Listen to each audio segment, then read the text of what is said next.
How's it going, people? Welcome back to the channel and welcome back to the Fourever Arsenal podcast. No game this weekend. Obviously, we're out of the FA Cup. The finals are now in place. Manchester City play Crystal Palace. That'll come when it comes, but we're not involved. But we are involved in Europe. But we've just seen Liverpool become Premier League champions for the 24-25 season. It was coming. We all knew it was happening. But we're here. And personally, I watched it. Obviously, I covered the game for the Big Six watch along, and I saw the celebrations after, not just inside the stadium with the players and the manager, but the fans outside the stadium. And yeah, we need to get this league. We need to get this league. As much as we're still in the Champions League, that's what it's all about. Seeing that come the end of trials and tribulations, and it's been a while for us, but I know a couple of us avoided it. I think James watched it. Jordan, did you? I had to for work.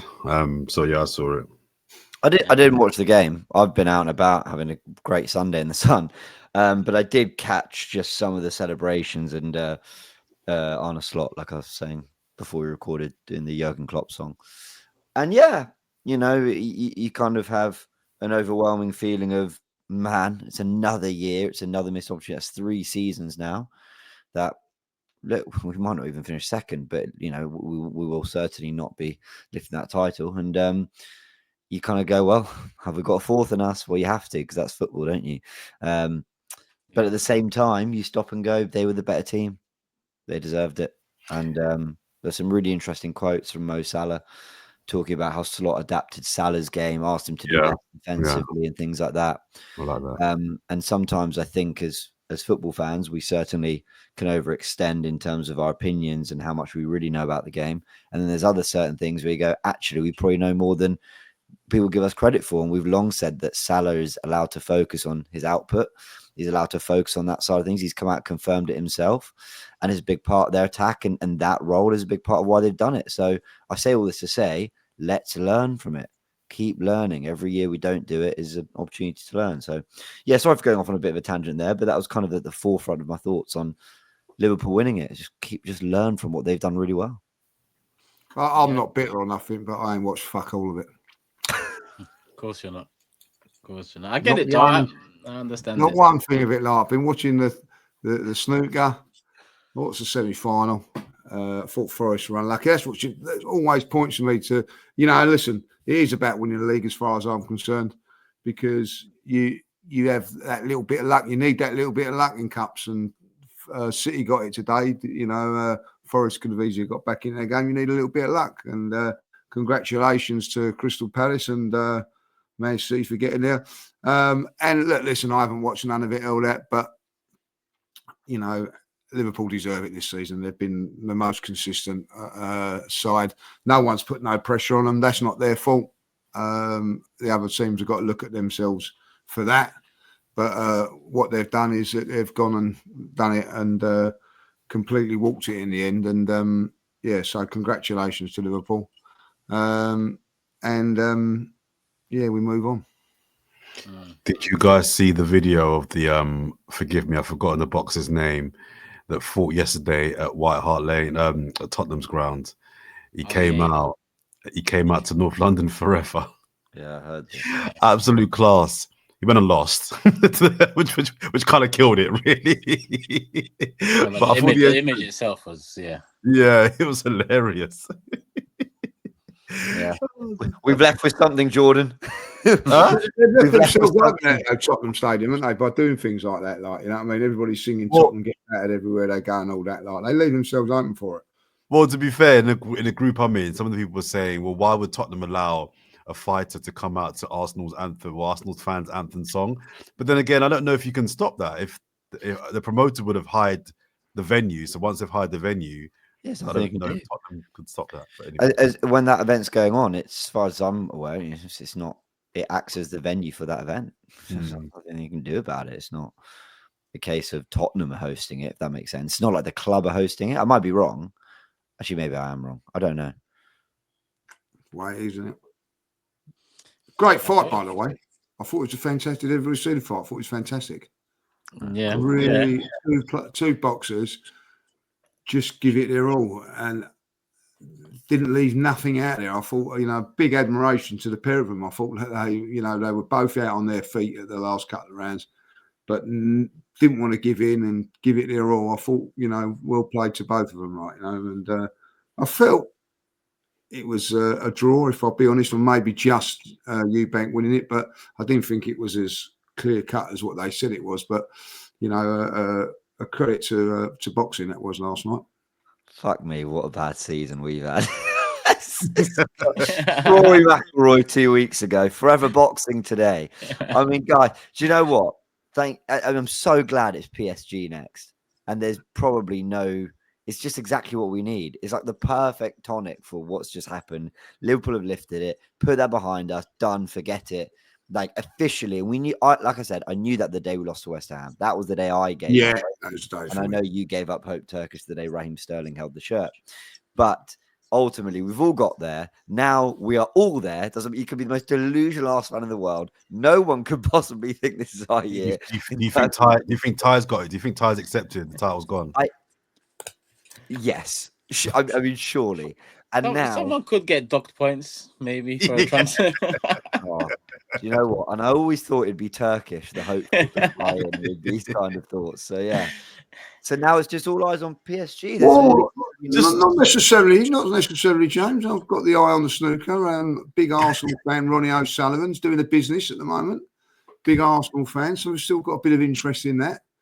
If you like your snooker, so I'll be watching that tomorrow evening instead of worrying about the Arsenal, and then obviously on Tuesday, all eyes will be on the Emirates.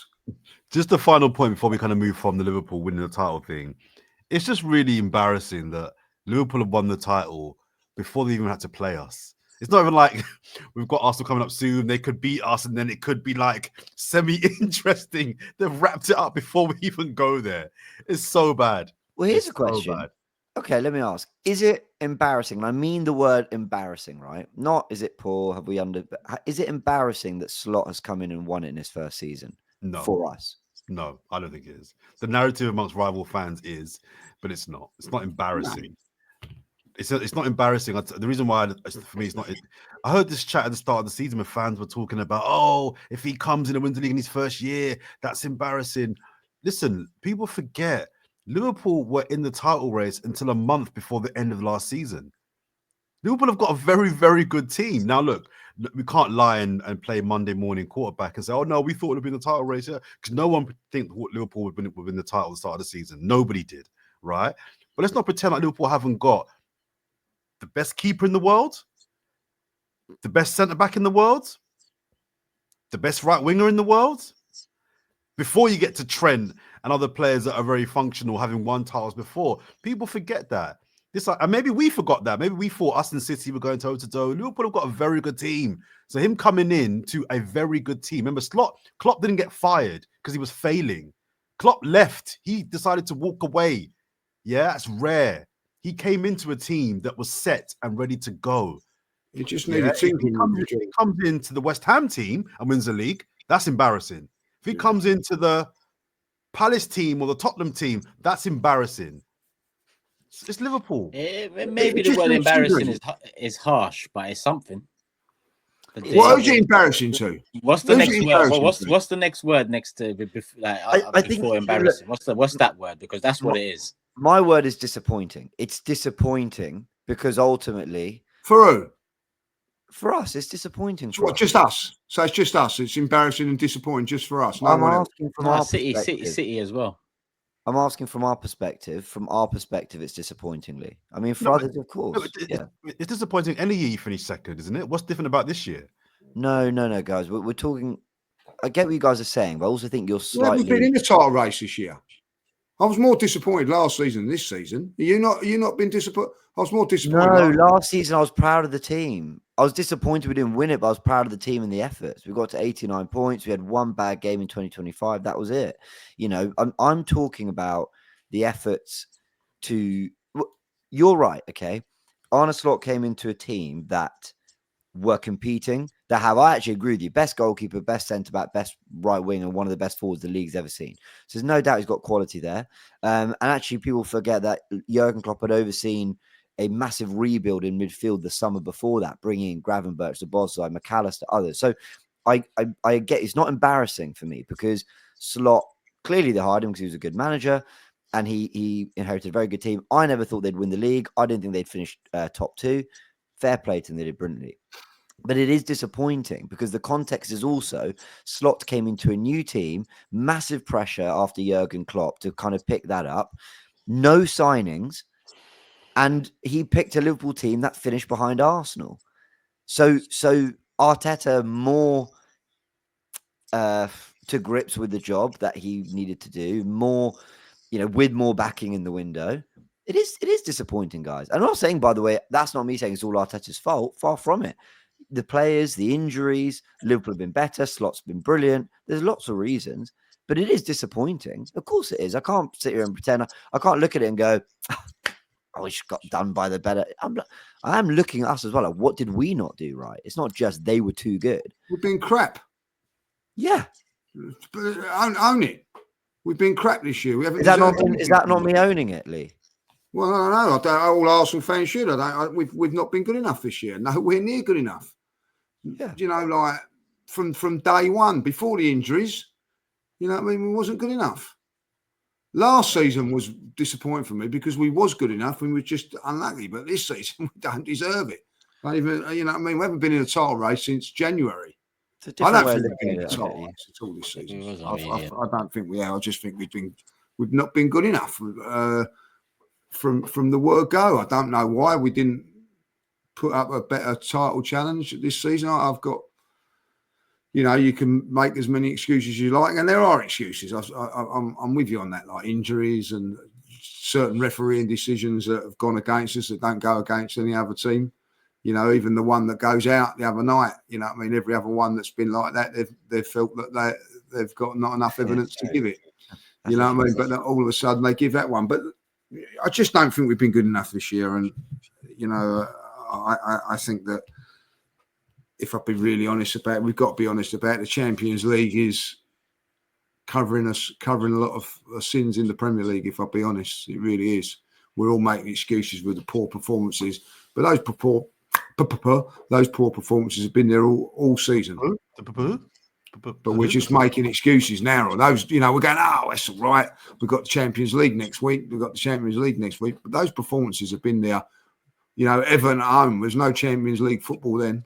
When we drew 0-0, we stunk the whole place out.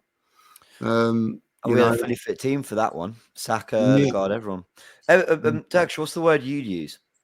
Because I said disappointed, and I think we all agree embarrassing, strong. But do you have a? I don't know, but all I'm saying is something, because the narrative, generally, thought-wise, was if City don't do it, Arsenal should be primed to do it. Because as much as Slot picked up what he picked up, and a lot of us maybe doubted it, including myself, Arteta had a team that finished second 2 years in a row, who improved points tally-wise, goals scored-wise, goals conceded-wise across 2 seasons, who also added 2 important pieces in a 100 million midfielder and a 275k something. So, we should have been primed to complete the job. And if the juggernaut that is, if the beast that is, if the, Goliath that is Man City don't do it, then we will be the David that walks in and gets it done. But can I just challenge that a little bit? Sorry to cut you, man. Sorry. Just challenge that a little bit. If it wasn't City, it was to be us. I don't know. The question: did we potentially last year overperform? Because I look at Liverpool's team, and this is hindsight because I got caught up in the whole, I think we'll finish top 2 with City as well. But when you look at Liverpool's team, as I mentioned, they've got world-class players in a way that we don't. And without going into the whole world-class debate thing too much, when you look at it on paper, they've got guys that have been there and done it and are certified world-class. Not debatable. Do you know what I mean? So going into the season, if we could rewind now and look at the whole 20 teams again with fresh eyes and not get caught up in the emotion of we finished second last year and just missed out. Actually, when logic kicks in, there's no reason to suggest that Arsenal should finish above Liverpool. Arsenal have got a very good team and a very good manager. but the way that everybody dismissed Liverpool from the top 2 conversation, when you look back on it now and look at what Slot, albeit new to the league, fair enough, what he was presented with, it's kind of wild that we didn't ever have Liverpool in the top 2 convo. I don't massively we agree also with had- that. We also How many world-class players did Liverpool? How many world-class players you say Liverpool got? 3, 4. And how many games did they play? How many games did they miss? They're world-class players. Well, hang on, Alisson missed about the first 10 games Yeah, of the all right. season. Well, go on then. 10 games, all right. Trent has had a couple of. Trent's had Trent's world-class, is he? Yeah. You think so? All right. Do you think? I'm not. all right, top class, elite, top class, whatever. But he missed 2 chunks of the season. Van Dijk's been fit all year, fine. Salah's been fit all year. World class, been fit all year. Salah's been crucial. But this injury thing as well. Sorry, Lee. Just this injury thing as well slightly irks me as well. Let me tell you why. When Man United last year had a raft of injuries. And I was listening to Flex, and I was listening to KG and all the other United YouTubers, and they'd say, "Oh, we've got 15 players out injured." I would say, fine. Look at the players you're talking about being injured. Some of those players that were injured have been injured for years and years and years. Some of those players are coming to the end of their careers. And some of those players were injured because of the methods that Ten Hag was employing, clearly in training. So when people say we've got injuries, you have to look at why those players are getting injured. Arne Slot's record in his last club, Feyenoord, in terms of injuries, he was operating at like 97% in terms of fitness. So it's no fluke that his team has been pretty much fit all season. It's not a fluke. He's doing something that keeps his players fit. They're in the Champions League. They're in the FA Cup as well. They're in the League Cup. So what are they doing that we're not doing? Listen, Jordan, you don't be naive about injuries. I'm not being naive. Any sort of time, like prevention and everything like that. There is a certain element of luck whether you don't get an injury or not. You can get kicks and get whatever, like, you know what I mean? They've had that. We had it last season. It's the way it is. I'm not saying that I'm not defending because we've had injuries and all that. They've been fortunate with it. You need a little bit of luck along the way. Yes and no, Lee. Yes and no. They've had it. But Saka's injury is not down to luck. We all saw that coming. Timber's injury the year before. Hang on. Timber's injury the year before. No, he did not play the week before he got injured. Say again. You know what I mean? Like there's an element of luck to that. Like, you know what I mean? What I'm saying is Odegaard wasn't even on in Arsenal. That's bad luck. That's bad luck. That's bad luck. But Jesus injured. Hang on. Jesus being injured. Is that bad luck? It was a clash in the middle. He's always injured, Lee. He's always injured. Yeah, he is. Well, so my point is, Arsenal fans saying, "Oh, this year we've had lots of injuries," and I'm not making that. No. But you brought it up, so I'm just saying, when Arsenal fans do bring that up, I'm saying, well, let's look at those injuries. Some of those injuries could have been foreseen. They weren't all bad. They weren't all ACL leg breakers. Some of them were overplaying. That's Arteta's fault. That is our fault. Timber got injured on the blame first injuries game too of much. last year. What are you on about? Timber got injured on the first game of last season. You're not listening to me. I'm saying we can't just use injuries as a blanket excuse. There's a difference between injuries that are bad luck, i.e. Timber. That's a freak. That's an ACL. That's not Arteta's fault. That's just an ACL injury. Saka and Jesus, that's not bad luck. That's poor management. I hear what you're saying. Van Dijk got injured a couple of years ago, didn't he? Done his cruciate ligament in. That was a bad tackle. And they fell off. You know what I mean? He's been fit this season. It does help. You know what I mean? Like, their two main stars have been fantastic all season, and they've been virtually injury-free and all that. That's not luck. That's the way it is. But don't tell me that it's not. That could happen any time. That Van Dijk can go. Do you remember horrendous tackle by Pickford? Right. Well, Pickford, wasn't it? Like, you know what I mean? Like, so it doesn't matter how much preparation you had. That wasn't Klopp's fault. That wasn't Klopp's fault. No, it was no one's fault. That's what I'm saying. You need a little bit. I'm saying, as Arsenal fans, when we say this year we've been unlucky with injuries, I'm saying to a degree.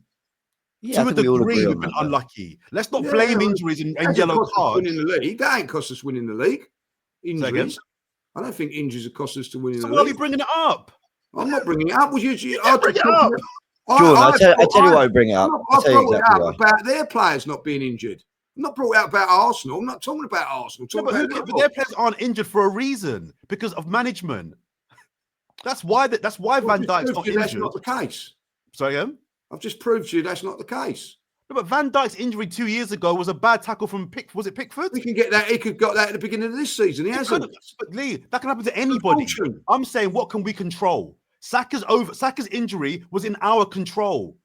That's in our control. Jesus' injury, that's in our control. How many games has Salah played this season? I don't know how many he's played. Plenty. Probably every single one in the league. Right. So why is he not getting injured then? And Saka has? Maybe he's a freak. Maybe he's just got genetics and he's strong. Maybe. Secondly, management. Thirdly, maybe it's good luck.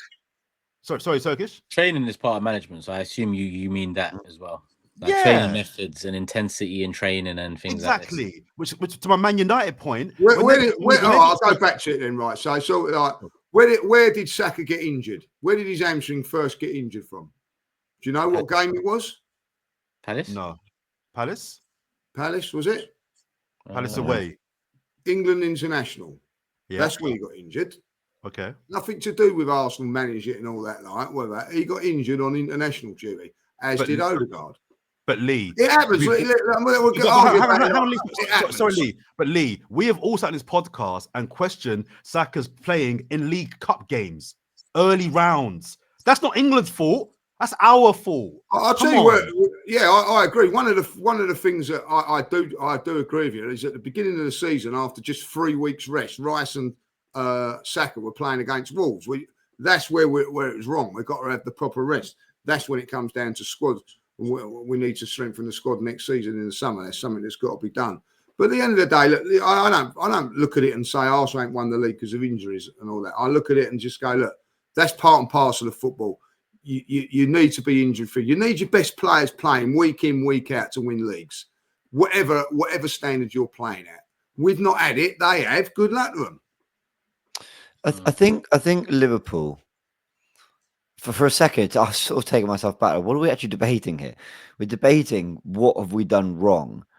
Why are we not where Liverpool are? And injuries are a part of it. It's not the excuse. It's not it's not the reason. It's not, well, if we'd had our players fit, we'd have. I saw us with a fully fit team for a few games this season, and we didn't look at it. Injuries have played a part. I agree with Jordan's point. I think Turk's alluding to it there as well, that management is a problem. Now, people often like to bring up Saka's minutes and they compare it to Haaland and Salah, saying, well, they're playing the same amount of minutes. The issue is, I've always said this, look at the physical demands on Bukayo Saka. And Mo Salah's now come out with it and said it himself. He said, I'm not asked to do the same defensive work. Bukayo Saka's tracking fullbacks. He's playing in a back six at times. He's taking every set piece. He is kicking the ball time and time and time again. He's constantly flexing that muscle. And then guess what? We attack down his side every time. How often is Mo Salah on the end of a goal that actually has been worked down the left for Liverpool? So it's Diaz, it's Robertson, it's McAllister, and then Salah's at the back post at the end. But Saka is more often than off at the end of a move he's made himself down the side that he's had to try and break. So it's the physical demands that we constantly put on Bukayo Saka. I think Arsenal can learn from Liverpool just in the management of games, tempo. It's not just minutes. It's we're at home. How old Salah? Is he the same age as Saka then? Salah's 33. Right. So what you're obviously going to manage that differently to a 23-year-old. You're not going to do the same things for a 23-year-old. You're going to do it for a 33-year-old, are you? What's your point? Well, the point is, at 23, I'm pretty sure at 23, Salah was doing a lot more than what he's doing now.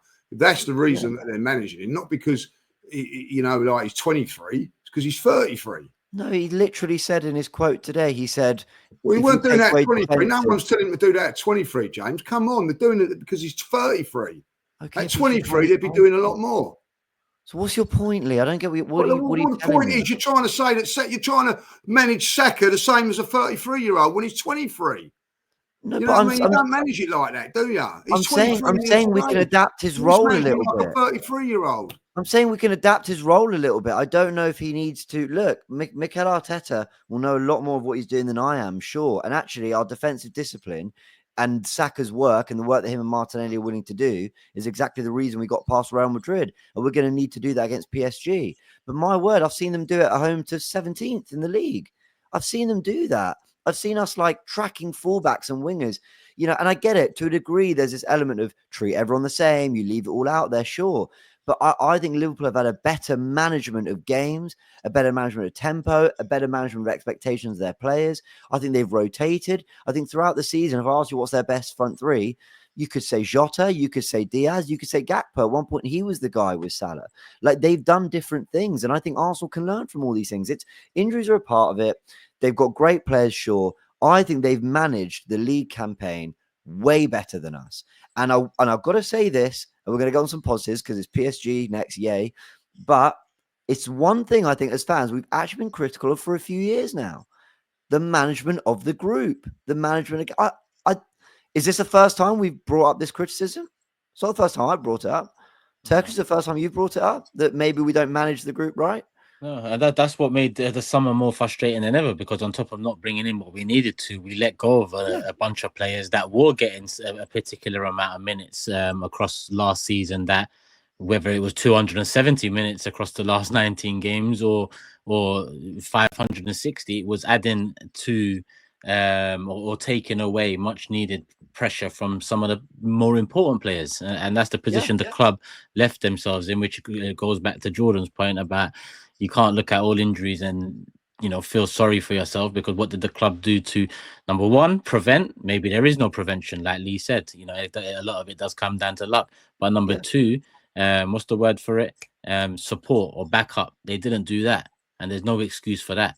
And that is the biggest problem for me this season, because after such a great record injury-wise last season, the expectation should always be that we're not going to be as lucky as that this season, because not many teams have 2-3 years of a healthy injury-free record. Historically, if you go back through clubs, it's just, you know, part and parcel. You know, you worked hard, pressed 2 years in a row. Third year, you're going to get some injuries because of those 2 years in a row.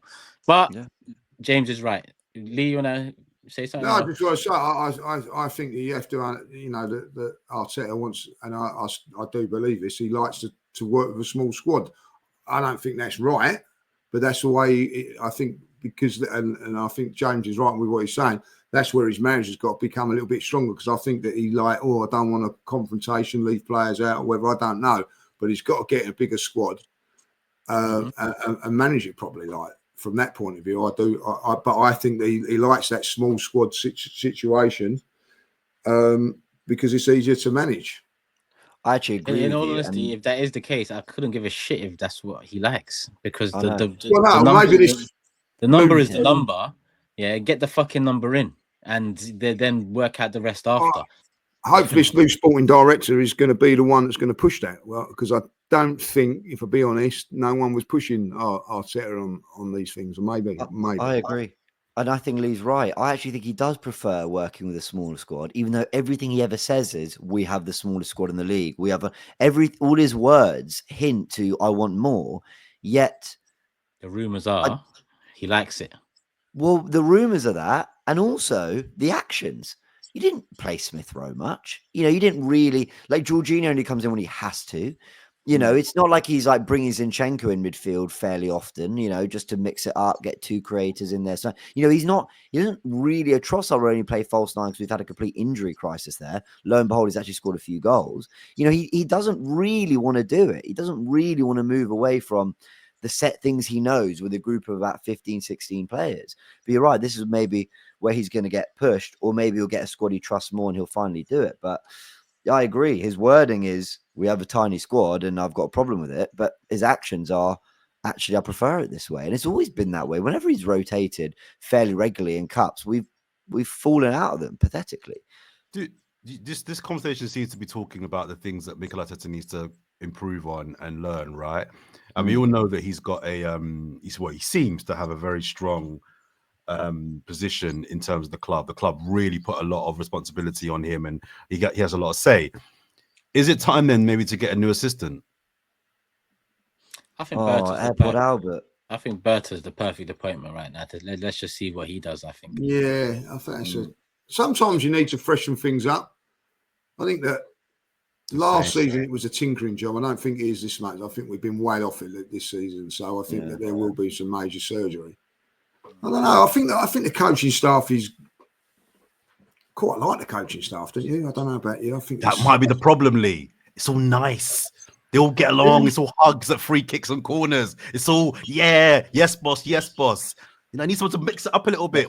Rice said something about that recently. Maybe when we were too nice. I think. Well, I forgot. Did he say that after Real Madrid? Or he said it recently somewhere. And yeah, I think part of that is true. To be winners, you gotta be not so nice at times. Ultimately, guys, there'll be new players. And I know that's such a shit answer, but you get a player, you get a striker, and look, there's a lot of debate around whether it is Gyökeres or not. But let's say you get Gyökeres who's just desperate for goals. That will drive a different, almost a player who comes off. We won 2-0. He's pissed off he hasn't scored. Those are things that will really drive it. Bukayo Saka, I think his mentality is getting there. I think his mentality's always been spot on. Yeah. But just the way he's looking at reporters going, what do you mean I'm not on Vinny and Rodrigo's level? Every game he wants to do something. Yeah, like they're the players who really... Declan Rice, Saliba. I think I saw a quote today. I don't know if it was a fake one. I think it's real. I think Saliba said something like, I'm one of the best centre-backs in the world, but I'm not the best yet. Something like that. I don't know if that's a real quote. Yeah, that was recent. A couple of months, I think. Okay, but I like that. Those would be the kind of things that drive it. Those would be the voices and the changes in mentality. Berta and Arteta. Now, what Berta needs to do is he needs to say to Mikel, look me in the eye and tell me you're absolutely convinced Kai Havertz fires you to a league title. Yeah, I think he can. No, not good enough. All right, which striker do you want? Do you know what I mean? Like, it's got to be. I think you're right, James. I think you're right in terms of Berta's the guy coming in to shake up the recruitment. I'm talking about tactically. I'm talking who's the person that's tactically challenging Mikel Arteta and saying, it's a fair point. Maybe next year we got to do less of that. Maybe the corners might not be our way to go to get an extra 10 goals next season. Maybe, do you know what I mean? Who's I don't like quoting him, but Sir Alex Ferguson, one of the things that he will known for is every 5 years, he would just, even if they were winning, and he would change it. Just because that constant change of, I don't want to get comfortable, I don't want to get set in my ways, I want to be challenged, I want new ideas, I want new people around me that can, that can say no to me and say, no, that's not a good idea, Mikel Arteta. Let's try this. I'm just wondering if those little fine margins can be the difference in the end. Jordan, I'm so with you. If I ask you, sorry, I know we need to move on from Liverpool, but honestly, if I ask you guys this, what's Slot's philosophy? What's his style of play? He's a more old school manager than he is a new school manager. I completely agree. I think he came in, he looked at a Liverpool side that were very much in the mould of the Gegenpress, although they'd evolved under Liverpool, under Klopp, they had evolved a bit. And I think he simplified it. Yeah. In a great way. Yeah. And like, you've got to give him credit for that. You do. Give him credit for that. You're dead right, James. Totally right. And that's what I think Arteta, when I say management, I'm talking about that, managing. When I talk about Saka tracking back, it's not just a fitness thing. It's can we leave him up the pitch? Because guess what? He's more of a threat there. Can we? I think Arteta almost doesn't have to come up with the new system, a 3-1-5-6-4. Well, it's just, can you just tweak? Can you just simplify what you've got? Can you tweak it? Can you do something a little bit different? And can you have slightly different demands for slightly different games? And boom, something clicks again. That with a couple more players, it's amazing how many levels you can go up with. Yeah, just a few additions and tweaks. I agree, but let's go move on. Before we do move on, congratulations to Liverpool. I know there are probably a lot of fans are going to be watching this pod and eagerly writing, they didn't even congratulate us. Congratulations, you have been the best side domestically this season. 20 titles, well done. And I see Gary Neville recently saying you are the biggest club in England and whatnot. That's not my argument. We just want that Champions League and we're in a semi-final. PSG. Jordan, what are you going to say now? No, sorry, just before we move on to the PSG game, and this might not be a great segue from what we've just been discussing, just wanted to question, if you guys were offered a certain player who's leaving the Premier League, we think, on a 1-year deal, reduced wages, would you take De Bruyne? No. I knew that was going to come up. No, man, I'm tired of I would. On a 1-year deal, reduced wages. Just like Jorginho, who's been fantastic for us, Jorginho. Some sort of, I didn't want Jorginho when he first came to the club, but he won me over, and I do the same. Like, there are times when you could bring in De Bruyne instead of Odegaard and give him a break and whatever. And yeah, I think it would be a good thing. I wouldn't, and I'll tell you why I wouldn't. Everything Lee said is spot on. I think he would come in and he would do a job. The reason I wouldn't is purely out of principle, purely out of when are we going to get the next big creative midfielder, the next 10? When are we, as a club that have probably finished second 3 years in a row, so we're clearly no jokers, even though we haven't won it, I get it. Champions League semi-final, just as we did against Real Madrid, you come into a club where whatever we've achieved or not, you're going to be playing with some of the most exciting young players. When are we going to go and grab that guy and go, Florian Wirtz, come in? Come on. And if you lose him to Bayern Munich or Man City, I can kind of stomach that. But when Declan Rice, we did it. Fair enough, we did it with Declan Rice. That is true. But I don't want us to always turn to, well, that's an opportunity. And sometimes there is an opportunity to do, but not in a key position, in an extra fine. I just think we need to move away from this. We've done way too much of this for me. It's never worked. Full stop. No, not really. Not to the levels we want it to. Even Jesus and Zinchenko. I mean, they were combined, 70, 80 million pounds. And credit, they were much better than I thought they were going to be for a year. And then it fell off quite quickly. And suddenly we'd moved on. Why? Because there was a reason City had moved on. So just asking. I think we've Odegaard. You know, what I mean, I still think he'll come good next year. I think he just needs to. I agree. You know what I mean? And we need a backup for him, not someone that's to replace it, unless you're going to replace him. But I still think Odegaard will come good. So I feel that we need someone that just to come in and do a job. I'll tell you what, if he turns up on Tuesday night, no one's going to give a shit about the last 30 games because there's only 3 more games that matter, 2 more games for now. But it doesn't matter what we've done up until this point. It matters what we do, and I think today highlights that more than anything because we've had roller coasters. Well, I say roller coaster season, a lot of highs across the last 2 seasons. But when it doesn't end with what we saw today with Liverpool or what we saw game week 38 for City last year and the year before that in game week, whatever they won it ultimately doesn't mean much, right? Memories, yes, but the memories matter more when it ends with something like that, lifting the trophy, fans celebrating it, and Champions League. We have a massive opportunity here. PSG, a team that, listen, we played already in this competition, but are well shaped now, better shaped, more informed. Before we go on to PSG, right, I just got to say a big up to our women today. That is an unbelievable performance. You know what I mean? To come back from losing at home to do that and smashing them as well, you know what I mean? And set up a Barcelona Arsenal final in the women's. Now, is that telling us something, lads? Is that telling us something or not? You know, Lee. What else was spooky? They also, obviously, as we know, beat Real Madrid in the last round, and the scorers in the second leg were also English and Spanish, same as our scorers. Marino. Is that right? That's freaky? It's so crazy. It's crazy. So crazy. Wow. It's crazy. It's crazy. It's coming home. Final score. Like a Norwegian to score a couple, if I'll be honest. Yeah.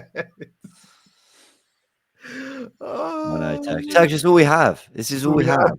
Don't do this. Copium. Yeah. Copium. Well, we're looking forward to it. I'm looking forward to it. Everybody looking forward to it. I'm optimistic. I'm looking forward to it. I'm going too. Final? Oh, what? PSG. Oh, Paris. We're talking about PSG at home. Oh, okay. Sorry. Yeah, I'm looking forward to it. I'm looking forward to it. I'm not. Yeah, I'm looking forward to it. Apparently, the club have some stuff planned, which would be good.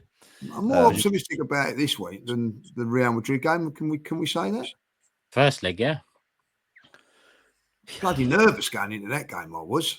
I probably will become Tuesday, but first leg I was for Real first leg I was 20-80, not confident. Real second leg I was 80-20, very confident. Yeah. PSG first leg I'm 60-40. What for us? Yeah. Wow. What are you, James? 50-50? No, probably more 60-40. I do think there's a slight mental edge on having beaten them once already. I think we are. When you look at that game, we ran all over them. We did something similar to Madrid, but they've kind of got a midfield who are. It's really difficult when you've got technical players like that. It doesn't matter how fast and fit you are; they can just ping the ball around you and. But if they don't get a hold of the game, yeah, you can run all over them. I sort of weirdly think we can create even more chances in this game.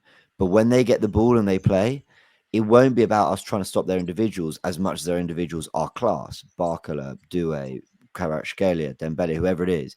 I think it's about the ball goes wide to Dembele. He's driving inside. Hakimi's making an underlapping run. Then suddenly Vitinha's come to that side. And they've just got so many rotations and movements. And I saw that goal they scored away at Villa. And I think it was Nuno Mendes who bombed forward and cut it back to Hakimi. And you're like, these are your fullbacks. You know, it's like they are so aggressive. They're so high. They're so adventurous. But it's not random. It's all very coached. And I think that's going to be, that's going to be tough work. So for everything I was saying about Saka's work rate earlier, maybe we need to dumb it down. Not for this game. I mean, he's got to be uber switched on. I think Real Madrid were more predictable. They just have some of the most amazing talent in world football. But they were certainly more predictable from a coaching perspective. And I think this makes a really interesting battle for Arteta. I think that's the most interesting battle of the lot. I think Enrique versus Arteta is going to be.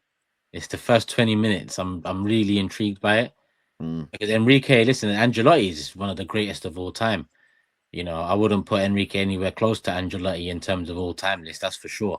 If we're talking modern day and styles make fights or styles make games, then it will be very interesting because Enrique and his what is this? His second full season? Is it second full season? I believe.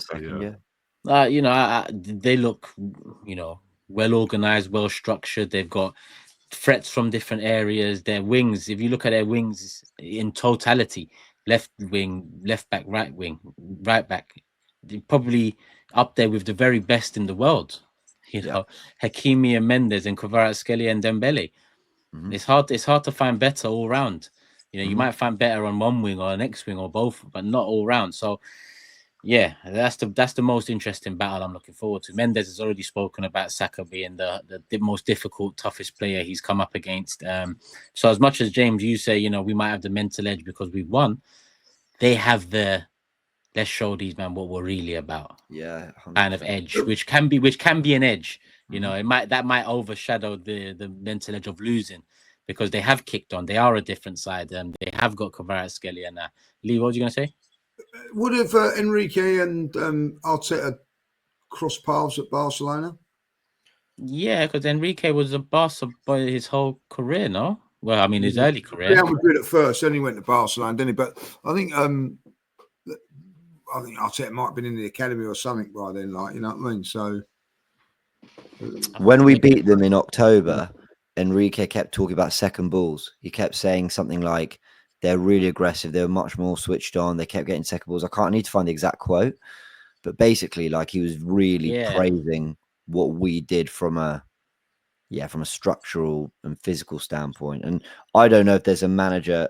Oh, this might be a nut statement because obviously you've got Diego Simeone. Let me put this: there's not many managers who are coaching a better defensive structure than Mikel Arteta. I think it's the one thing he's got above most, if not maybe all of them. But again, Diego's done it for years and years. So I'm fascinated. How do we press? How aggressive are we in possession? How high up the pitch are we? How deep are we to try and stop what they do best? Do Saka and Martinelli follow the fullbacks or do they follow the wingers? All this stuff, which might sound really boring, I'm fascinated by because he will always try and stop the opposition as much as he'll try and get us playing too. It's a great battle. They would have crossed paths as well because Enrique played at Barca from 96 through to 04 and Arteta was there from 99 to 2002 or 97 actually in the youth side, but Barcelona B from 99. So yeah, they'll definitely know of each other. Someone he'd look up to, wouldn't he? Someone that he'd look up to. I could see them having similar jobs in their career. You know, you've got PSG and Luis Enrique was with Spain, wasn't he? Yeah. So he's done PSG, Spain, Barcelona. Honestly, former PSG player Arteta, I think he could definitely be at Barcelona one day. It wouldn't surprise me if Enrique was at Arsenal one day. Honestly, I could honestly see them having very similar. Look, he's done the treble, Enrique. I'm not talking CVs. But in terms of clubs, it wouldn't surprise me if they had not similar journey, but a similar list at some point. Yeah, I mean, there isn't much news off the, you know, it's come out that Arteta's press conference will be literally 24 hours before kickoff. So in terms of updates on players or anything like that, is there anything through the grapevine, James, that is solid now? Your cards close to chest, or is that the saying? Yeah, well, that'll be what Arsenal are doing. I promise you. Even if Jorginho's been training for the last 2 weeks, they'll be hiding him. That's just what Arteta does, isn't he? He'll If keep it really- Jorginho was fit, does it change it up to Marino up top for you lot now? Because I don't know if Jorginho is enough for me to entertain that. I don't even know. I think Trossard's quite suited because they don't have such a physically imposing back four. I think he's quite suited to picking it up in the pockets, a little bit of space, Nimble. maybe getting in behind. Yeah. But Marino's been doing his thing up front, and Rice has just been running all over midfield. Partey's got more legs than Jorginho, and also he's got more flair. I think he's got more ability to kind of like sort of turn past 2-3 players out of nothing and boom, the game's opened. But in terms of actually getting the ball and playing, I don't think there's much that Jorginho can't do that Partey does. Just in terms of from a standing position, getting the ball moving, pass and move, and keeping us controlling a game of football. I don't think there's a lot in it between them two. So I think Arteta will be tempted to go light for light, because if he doesn't, you're changing three positions. Rice 6, Marino 8, Trossard 9, and then that's quite a big step away from what worked so well against Real Madrid. Hands up, who would start Jorginho if he's fit? I would. Oh God, Italian tax. No, James, for exactly the reason that you've just said. It's just a straight swap. Yeah. I think if you bring in Mourinho, you take him out of the 9. If you're bringing in Miles Lewis-Skelly, you're taking out someone from left back. Yeah. And more importantly, you're taking Declan Rice from what he's doing box to box in Europe, where I think that's very, very important. Yeah. And putting him in the holding role. And I think Declan Rice doing this box to box I think it's a massive loss. Dare I say, it could be the thing that probably, if we're going to lose this tie, Thomas Partey not being there. I think that booking is crucial, because I think not only are we losing quality in Thomas Partey, we're losing that from Declan Rice. I want to keep that in the side. So I'm reluctant to put Declan Rice in the 8. In the 6. Well, that's why me and I think Turkish has alluded to as well, maybe moving Skelly in there. But that means that we've got to change the left back position. Do we want to tinker with the defence? I'm not so sure. But I'll tell you what, if you cracked your rib, I don't think you're coming back.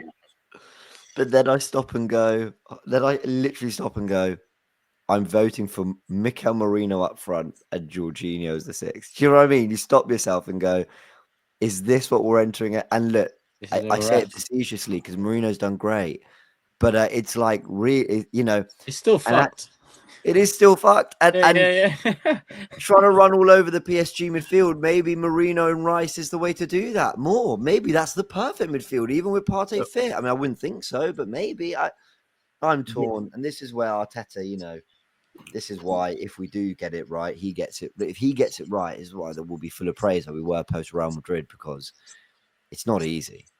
It's really not. This is why that reaction from Declan Rice to Partey's booking was so significant. It's significant, first of all, for what we discussed at the first half of the pod, which is about, standards and improvement and getting guys around the club and the team that actually can hold each other accountable. He really bollocked him.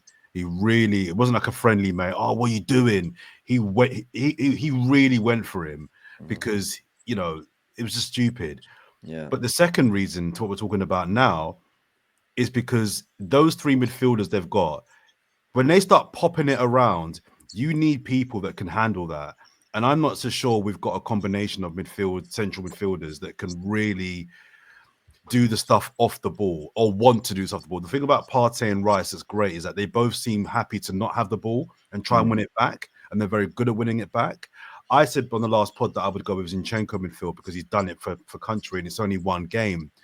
But when you think about the options, Jorginho, Zinchenko, Marino, none of those guys are nippy across the ground. We never spoke about it. I'm not going to make it about it now, but earlier we were talking about injuries and Arteta's decision. No one said Arteta could have taken and should have taken Partey off. Like, he should have taken Partey off as well. Partey was silly for what he done, right? But with like 10 minutes to go, that's one of your most important players. It all resets in the next game. Like, as a manager, manage the situation, because Bellingham was doing that all game, right? And I'm not saying this takes away from Partey, because again, silly. But in the moment, he pushed and he got a yellow and it cost him. Whereas your manager's there sometimes to just take the man out of the firing line. And if we was it 88, I don't know, he got booked in the 80th minute or something. It was late. I think you're 100% correct, Turkish. But if I'm going to give Mikel Arteta any kind of grace, he's managing in an environment, in a situation that he's never been in before. He's at the Bernabeu winning 2-1, about to qualify for the next round. If I'm going to give him a sliver of grace or a sliver of a pass, I'm going to give him that in the sense that he's probably just thinking about so many things at that point. He might just have overseen that. Now, maybe that's where you need your bench, and your assistant say to boss, Partey off, get him off, because Arteta's going through it. Yeah, we're through, aren't we? Yeah. You could also argue Partey in the Bernabeu, away from home, one of his best performances back to back, one of his biggest moments. He got caught up in the emotion, and then you could argue the same sort of thing there for Partey. Yeah, as in like there must be a lot of emotion with him. It's not like he's been Champions League, this and that finals, and he might have. Did he go final with Atletico? I can't remember. He might have been to one. Yeah, he might have been to one. Yeah, but it's still a big moment. Bernabeu. I'm not disagreeing with you. I'm just, if I'm going to be kind, it's just frustrating because look at what we have to do now to make sense of it. Like, it's a massive blow, and I think, guys, this is a really obviously this is a massive game because Arsenal need to really go to the next level now in terms of Europe.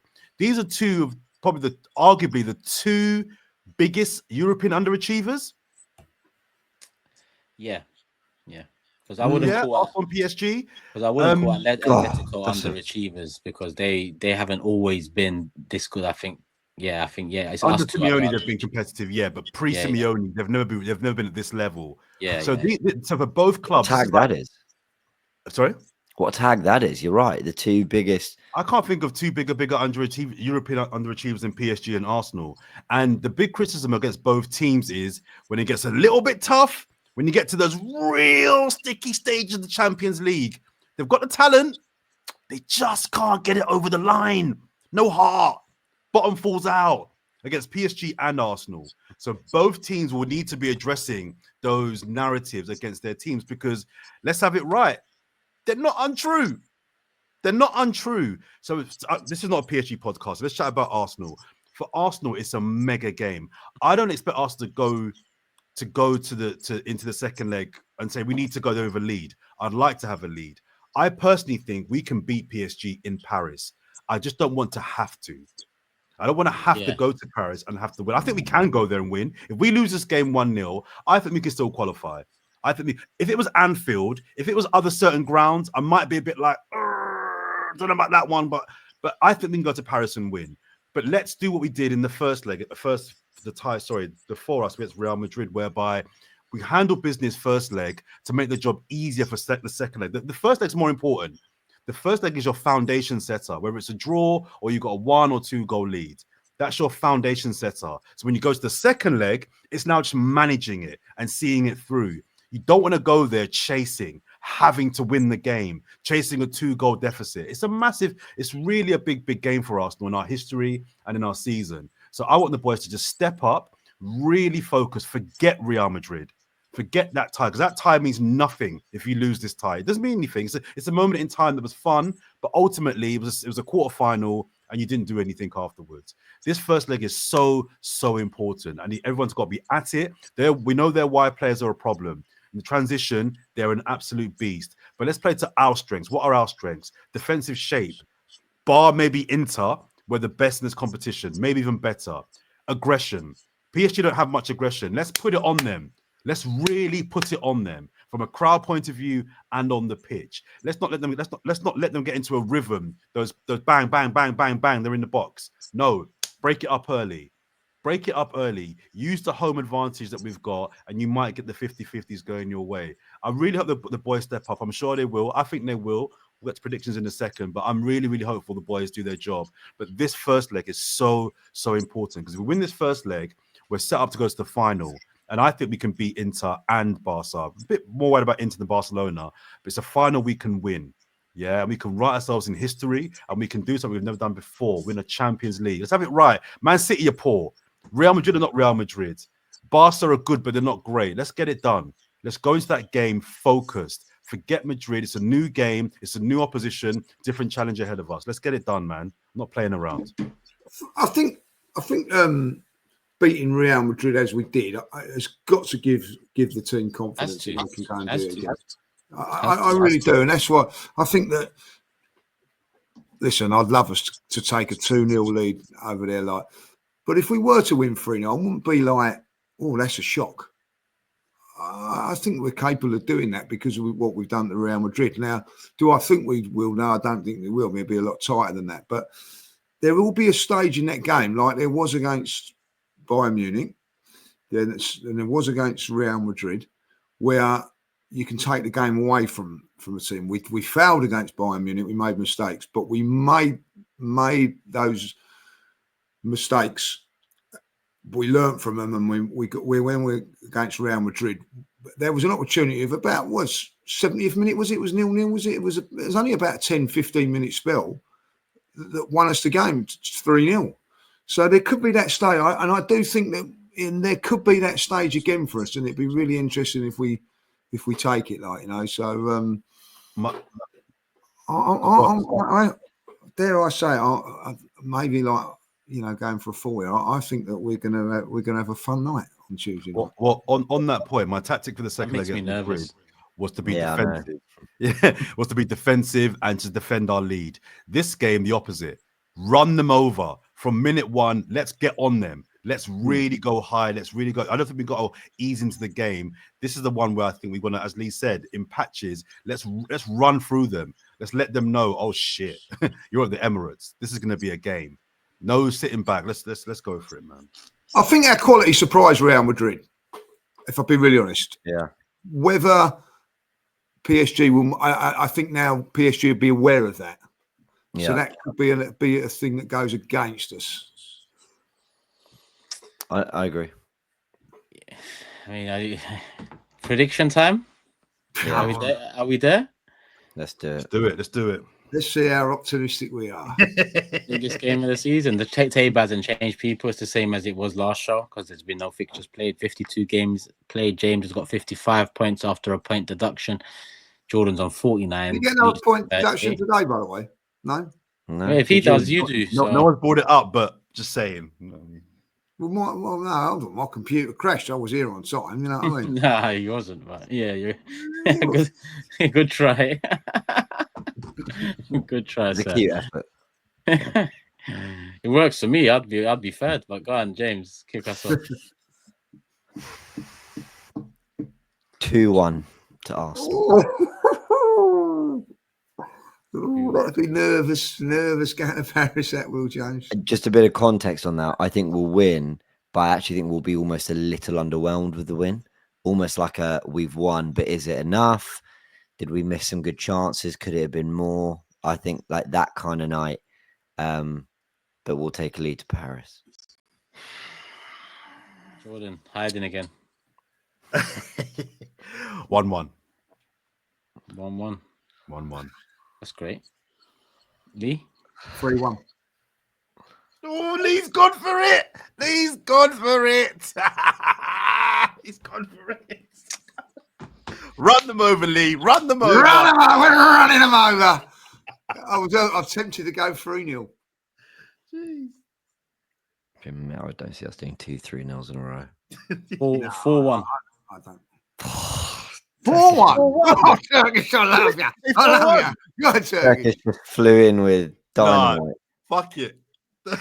He's about to go to PSG.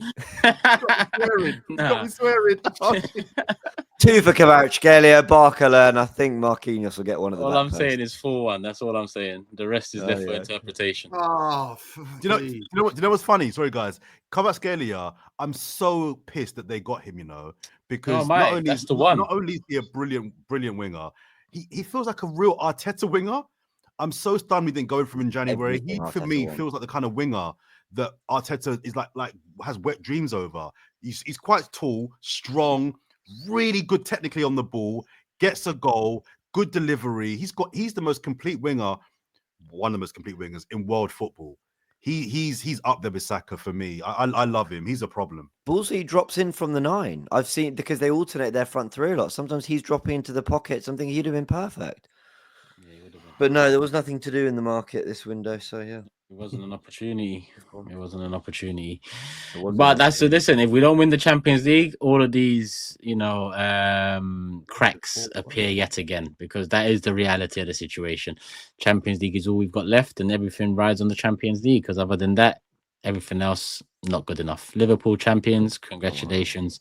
Predictions made for Champions League first leg. We'll be back after the first leg, probably Wednesday morning, if I'm not mistaken. I think we're all good for Wednesday morning after the first leg. So yeah, make sure you're there for that one, people. Hopefully we're all smiling in the thumbnail, because you know what that means. But comments of the day. I mean, I didn't. You know what? I'm bottom of the league. I don't give a shit. I didn't do that.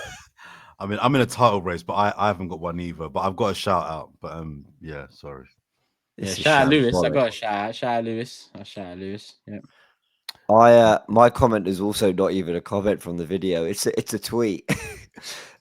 Turkish Guna 1970 has asked me to ask you, can Turkish, and this came in 40 minutes ago while we were on the pod, can Turkish please demonstrate how he would execute a sleeper hold on the gorilla on the next Fourever Arsenal podcast, please? Is this from Big Six? Yeah, because someone said there's a tweet that's gone viral about can 100 men take on a gorilla, and I thought, yes, of course 100 men can take down a gorilla. Like, what do you not think this is? Look, Jordan's baffed. Don't overthink it, bro. 100 men are taking on a gorilla, bro. So much to think. Yeah, I think 100. Yeah, you've got to. Yeah, you've got to get it done. There was a super chat. There was a funny live, but someone said the first 20 men will get turned into protein shake, but after that, you're all right. You're all right. So I don't think you guys realize how big and how strong gorillas are. Okay, but 80 to 100 man is also strong. 100, but like you just, I don't know. I don't know. Fuad said he'd gouge his eyes out. Cam's just talking about sticking a finger where the sun don't shine. No, all I said was choke it out. And everyone's coming to me about, did he say, well, yeah, that's what I try and do. Or drop kick it, one or the other. Drop kick or choke it out. that next Turkish LDN vlog is going to go triple platinum. Breaking into a zoo to drop kick a gorilla. Let's see how it goes. Hey, Lee, what are you saying? You look for a comment of the day? I got one which was I thought was quite funny. There weren't great comments this week, so I think that just we might as well rename "Win the Dog, Draw the Dog." You know what I mean? So, they're not weeding out "Win the Dog" today. We've got the same amount of draws as we did the Invincibles. Is that correct? No, more. I heard it was more. Yeah, Invincibles, we had 12 draws, and we've got 13 now in the league. 13 now, so only one more draw. I can't believe that. Was it on the last Fourever Arsenal? I can't remember who told me this. Maybe it wasn't. Someone said they should give Sterling's Champions League medal to win. Did you say it? No, I said we should let him go before the final. I don't know who said give it to win. That might have been a comment. Give it to win. That might have been a comment. Hey. Oh, gosh. Cool. Bloody dog. What? That bloody dog. He ain't done much winning, has he? Really, Poor win. On that note, people. Hey, can't you? Anyway, you know what? We're still live. Jordan, can't your Talk Sport or something get PSG away ticket, man? I'm struggling out here, man. I'm trying to ting, brother. I'm trying to ting. Oh, by the way, shout out Curtis. And also the guy in the pub. Forgive me, I forgot his name. But the guy in the pub in Islington, Highbury in Islington. I forgot his name, bro. I'm so sorry, but you know who you are. Big up yourself. And can he get me a ticket? This guy in the pub in Sorry, Italy? so I just remembered. I just remembered to shout that out. I'm out here struggling. I'm trying. Yeah, me too, bro. Me too. I'm trying to think, but it's not looking great. It's not. Yeah, They come man, out tomorrow, don't they? Like, you know, so it's only 2,000 tickets, so it's not going to be great. How many was it in Spain? I'm being quoted 2K for a ticket, man. So I want to go, but that much? I don't think that much. That's peas. How many Arsenal fans were in Madrid? 5,000.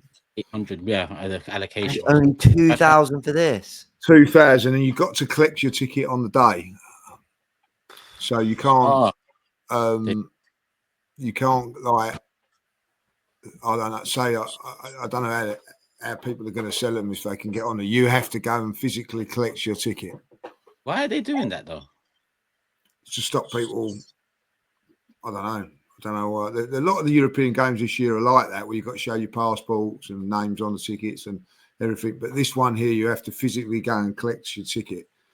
So if you don't, like if you collect it, or it's you get found without a ticket or something, they're going to go like heavy on your points. And I think it's 65 to 60 points or 70 points. So there's going to be loads of disappointed people, I think, really. Yeah. And only 2,000. I think they've got more than us coming over, near to 3,000. Yeah, they do. And I think we lowered it as well. But yeah, well, it doesn't look like there's going to be luck there. But yeah, home end, Paris, maybe. Would they recognize me? That's the question. But that's a question for another day. People, we are back Thursday. Hopefully we're smiling. Big up James, big up Lee, big up Jordan. Individual channels, you know what to do already. Hit the like button here. Love for the love. We'll be back again real soon. Peace. We're out.